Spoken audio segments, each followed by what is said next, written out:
Okay.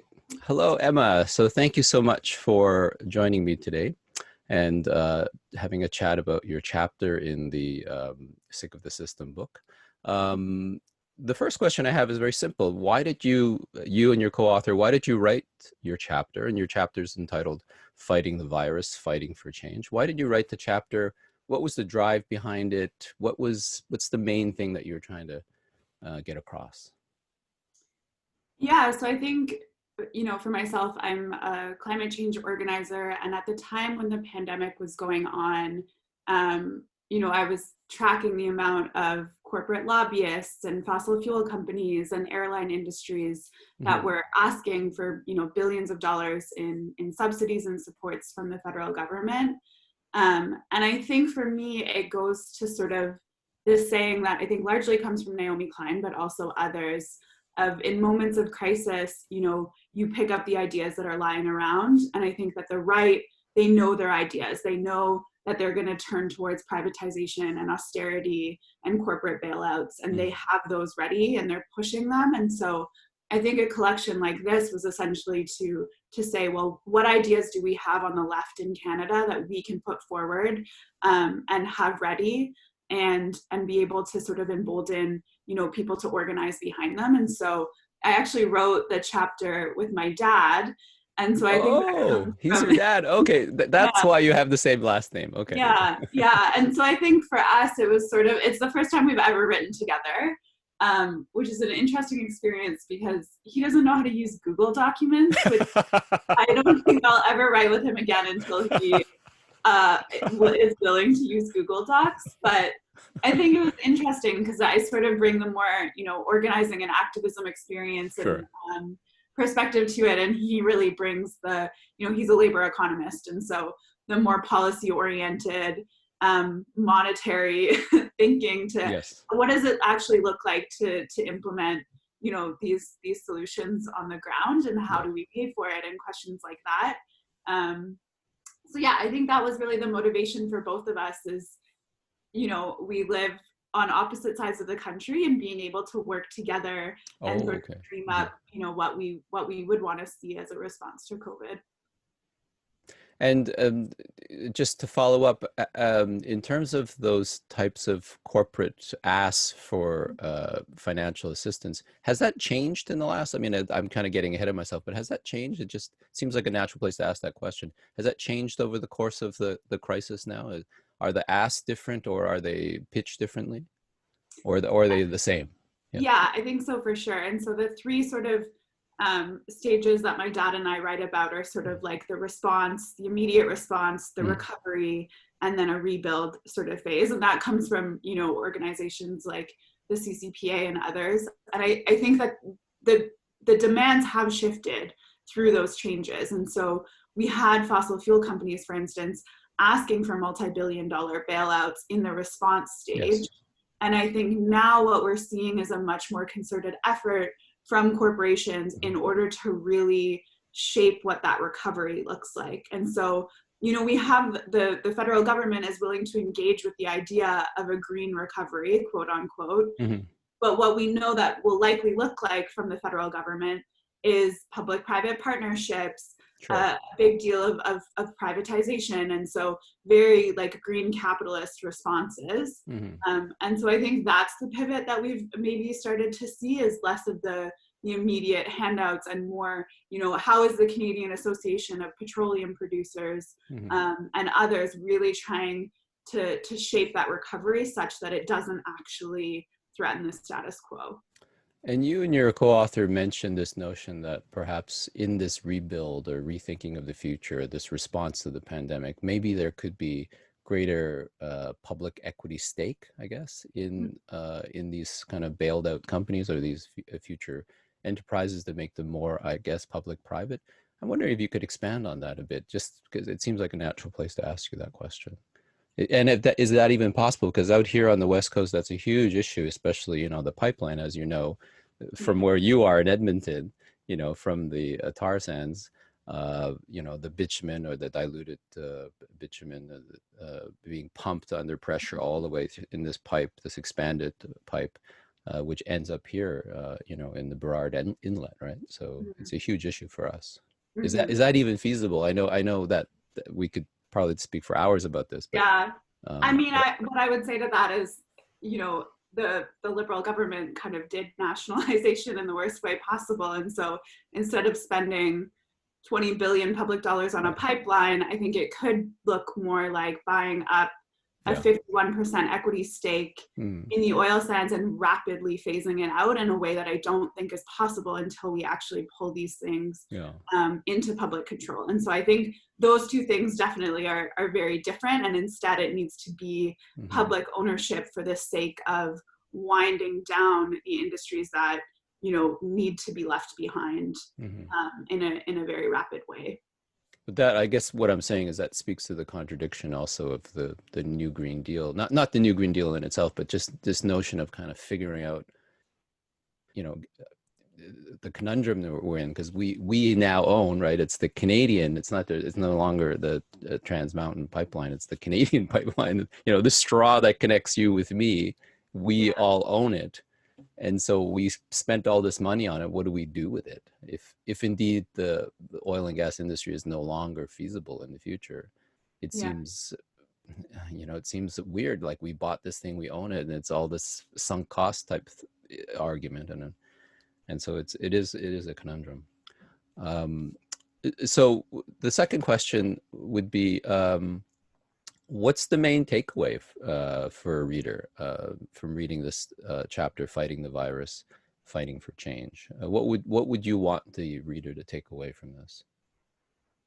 Yeah, I feel like maybe I don't know if my co-author and I would answer this necessarily in the same way, but I think for me, the main takeaway that I would want people to be left with is that despite the fact that we are now in an unprecedented health crisis, we've always been in a state of crisis for the past, decades, in terms of a compounding economic crisis, of wealth inequality, a climate crisis, a social crisis. And so I think the major takeaway that we were hoping to leave with people is that a crisis opens the door, and it's an unprecedented opportunity to really come together and say, how are we going to move forward in a way that actually dismantles the systems that have led us to this place that I think COVID really made clear. I think COVID was in large part sort of a stripping away that revealed to us whose labor is actually essential, which communities are being disproportionately affected. And so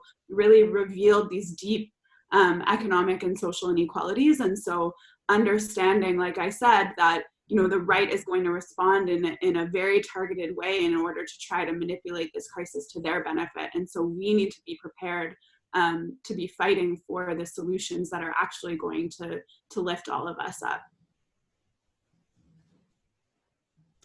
Yeah, I mean, I think, in your chapter, you mention this notion that, the EI, for instance, isn't working, right? For gig workers, for people who are part-time workers, or who are self-employed, or who are on contracts. The cuts to public health services are also not working. That austerity in general is not working. And I think the suggestion is that there can be this another world, right? And I'm wondering so that's my takeaway from reading your chapter, is that there is this other world possible. And I'm thinking actually of the Quill and Quire review, because in that review they say, oh, it would be great if, it's a really great collection, but it would be great if they had a final chapter that said, I don't know if you read it, but that said, like, oh, I wish they had like a chapter that say, what should we do? And provide some links to it, like almost as if there should be a framework for this revolution or this system change. I'm wondering if you have thoughts about that.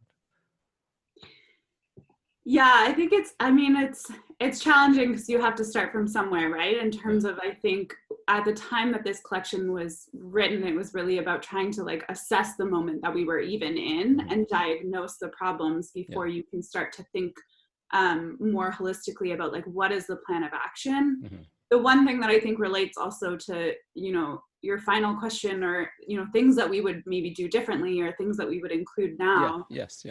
I think we wrote this collection obviously before the movement for Black Lives exploded in the way that it had. Sure. And I think that the moment that we're in and the sort of social movement response that we're seeing offers a lot of really concrete lessons in terms of what it means to actually move forward and drive the solutions that we want to see. And I think that the thing that the movement for Black Lives does so well, and that, you know, I could see as, you know, a response to COVID-19 is having a really, really broad popular demand that people can rally behind, that creates space for people to come forward and say, okay, my demand is a 3-day work week, my demand is this, my demand is that.